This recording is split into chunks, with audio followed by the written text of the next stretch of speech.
What is up, my ninjas? I'm Strident, and I'm back with another movie review. This time it is Expendables 2. We just saw it today, and my God, can I say just a few things about this movie?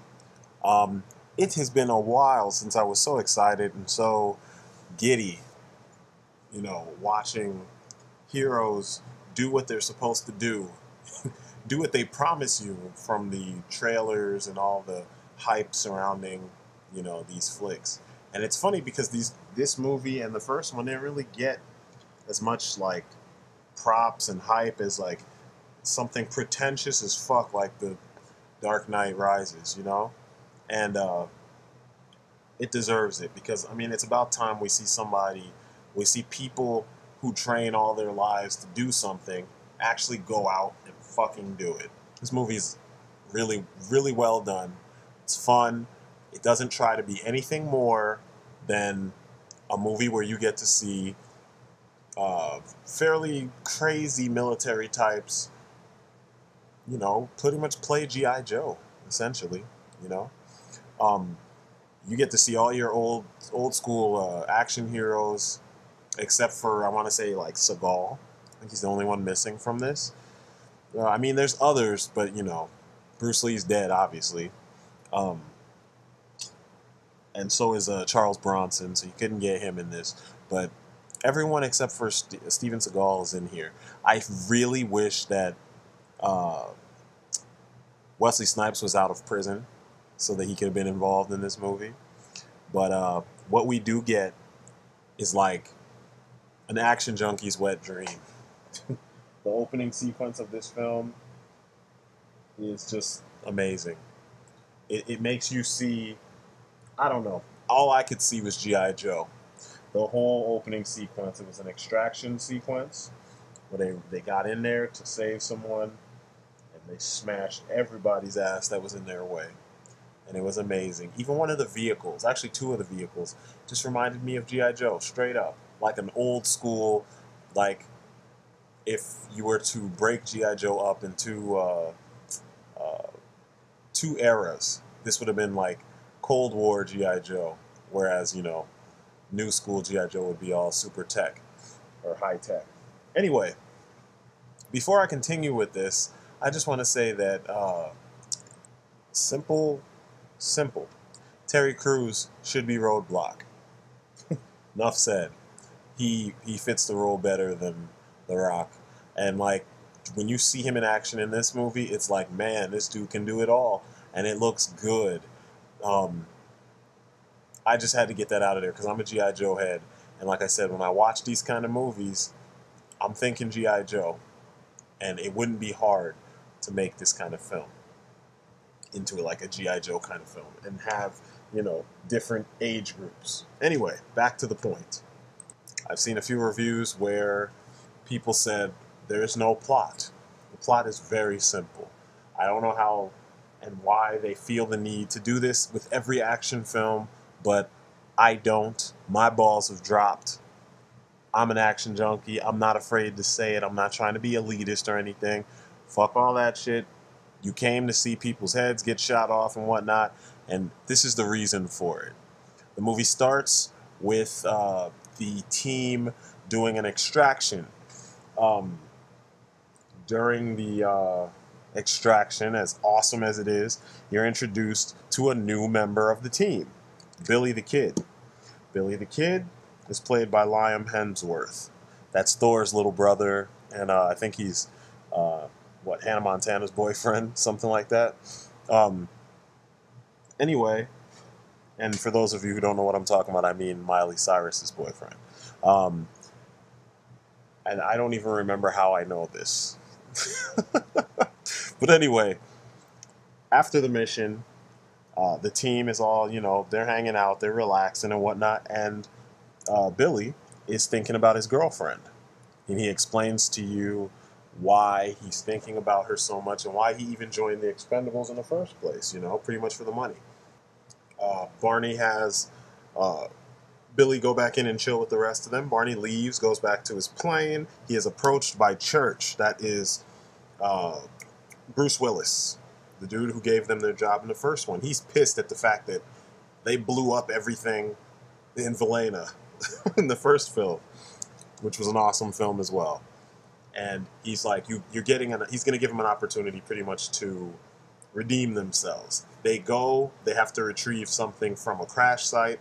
They get to the crash site. They get what they need to get. But then Van Damme shows up. Jean Villain, that is the character he's playing, which I think is hilarious that his name is Jean Villain in French. Anyway, Villain and his boys pretty much snatch up one of the members of the team. They do their thing, they leave, and they kill one of the members of the Expendables. Of course, now Barney Ross, Sylvester Stallone, being that he is the leader of the team, being that he is the one that he kind of, he's obviously doing this job because he's been through some shit. He kind of doesn't even care about his own life. That's why he does these suicide missions. He's like, dude, why is it that the ones who deserve to live, live, and the ones that deserve to die keep on living? How's that fair? Anyway, what we're going to do is find those motherfuckers that did this. We're going to kill them, get what we need to get, go on about our business. They're like, fuck the mission. It's all about revenge. And there's your plot. Jean Villain, the main villain, he stole something that will allow him to kind of change the tide by holding places for ransom, because if they don't, meet his demands, he could just blow those places up in a grand fashion. It's pretty cool the way that they gave you a simple action movie plot, but they crammed so much into this movie. I mean, you have, thankfully, actually, before I even go any further, Chuck Norris is in the movie, and it's still rated R. Still lots of gore. I won't say gore, because that's not what I like, but it's still violent as fuck. And that's the best part about the movie, is that, if you grew up on 80s and early 90s action films, you know that they're pretty damn violent sometimes, especially like your Seagal movies, many of your Van Damme movies, many of your Demolition Man was kind of, violent. It was pretty damn violent, actually, and so was the Rambo series, so like all the major action heroes in this, their movies were violent. Transporter wasn't so violent, but he's a little bit newer. But like, Jet Li has some violent movies.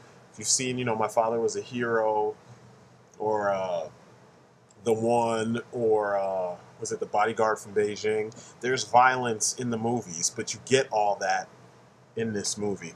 Now, no one outshines everyone else. The best fight scene in the movie is Jet Li's, and he's in the very beginning of the movie. The rest of the movie is like a perfect blend of everybody showing off why they are in this film. And, if you came for the right reasons, you came to see this, and you get your money's worth. You do not leave feeling like, why wasn't so-and-so allowed to do more? And if there was any person in the movie who you're going to feel like that about, it's Van Damme. Van Damme is the villain, but you don't really see the villain do that much. You see him do one thing in the beginning, you see him talk a couple times, and then he gets killed by Barney Ross. I'm not even spoiling the movie because you already knew this going into it. But Van Damme as the villain, man, I miss seeing Van Damme as a villain. No Retreat, No Surrender, the very first, one of Van Damme's first films, he was the villain. Black Eagle, that was a Sho Kosugi film. I am a fan of Sho Kosugi, hardcore. I need to review some of his movies, and I probably will soon. Van Damme was the villain. Those are the only two movies in which Van Damme was the villain. And finally, we get him as a villain again, and he had fun. You could tell. He didn't seem like he was unwilling to participate in whatever role Stallone put him in. This time, he just did his thing. He was paired up with Scott Adkins. That's his homeboy, if you've been paying attention in the last couple years. Scott Adkins has been somewhere around Van Damme's work ever since, I want to say, Wake of Death or Hardcore. I can't remember which one came first, but Scott Adkins, to me, that motherfucker is the truth. He's one of those the newcomers that he's criminally underused when he's part of an ensemble cast, and the man he could easily outshine many of those people. He fights better than Statham. He fights almost as good as Jet Li because he's a little younger, so there's a lot of risks that he's willing to take. And in this, they had him as a side character, much like they did with Gary Daniels in the first Expendables. But he gets a little fight scene with Statham at the end. It's not bad. Um, Jet Li has the best, like I said, best fight scene in the beginning. It's pretty damn good. Um, who else? Toll Road. Randy Couture. He gets a couple moments. Gunnar Jensen, played by Dolph Lundgren, he gets a couple good moments. He's actually pretty damn funny, and they play off his psychosis really well. Um, all in all, you just get a fun ride. I mean, don't expect Shakespeare. Fucking Chuck Norris shows up. They give him his name is a nod to his movies. Let me see. Schwarzenegger shows up.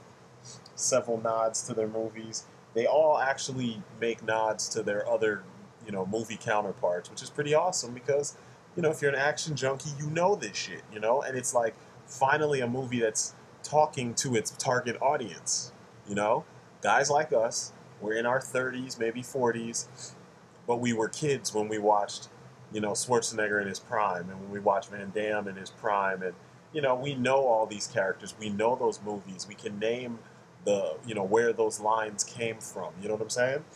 This movie was made for us. Now, if you're one of those who need some young, super pretty boy fake ass action hero that does some kind of trendy martial art, wearing black leather and all that shit, you're not gonna be at home here.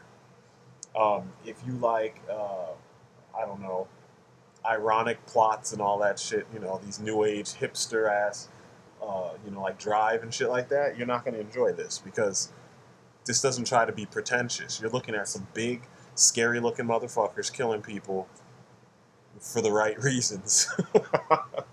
And it's well worth it, trust me. Your explosions are there, not like Michael Bay movies.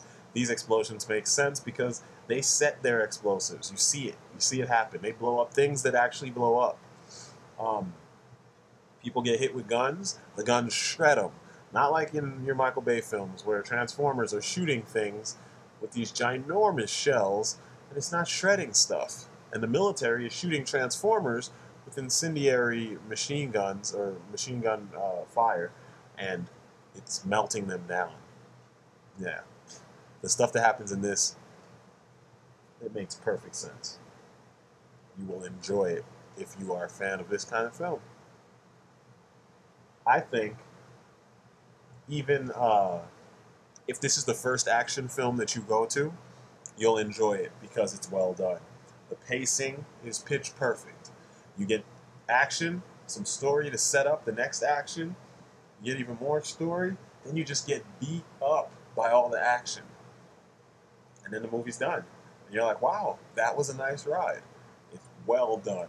I mean, I've been waiting for these kind of films. Being at one of my favorite films of all time is the Millionaire's Express, which is almost like a Western equivalent, a Chinese Western equivalent to this kind of film, because it had all the hot like martial artists from Hong Kong martial artists, and actually a couple others because Richard Norton was in there, and Cynthia Rothrock was in there. But you had the majority of the hot, like Jackie Chan related, Sammo Hung related martial artists were in that movie, and it was perfect. I mean, it was like the end of that movie is like martial arts porn for a martial arts or action junkie like me. So this movie, it's like a S-class. It's just perfect for what they're trying to do. They don't tell you that they don't advertise to you something else and then give you something else, because a lot of people, when you see certain trailers, you believe what you see. They give you the impression that you're going on this kind of ride. Then you get there and you're snoring because it's not that kind of ride, or it's shown to you as a snore fest. And you get there and you're like, holy shit, where did all this come from? not Expendables 2. Expendables 2 is exactly the ride that you were expecting, and it is well worth it. Go see it. You will enjoy it. If you are an action junkie, if you respect action films, you're going to enjoy it. If you like Stallone or any one of these actors in this film, you will enjoy it. Nothing is so bad in this movie that you can't sit through the rest of it. There are some cheesy one-liners, but like I said, it comes with the territory, and if you have an issue with that, you're probably in the wrong place. I am Strider. That's my story, and I'm sticking to it. And I'm out. Peace.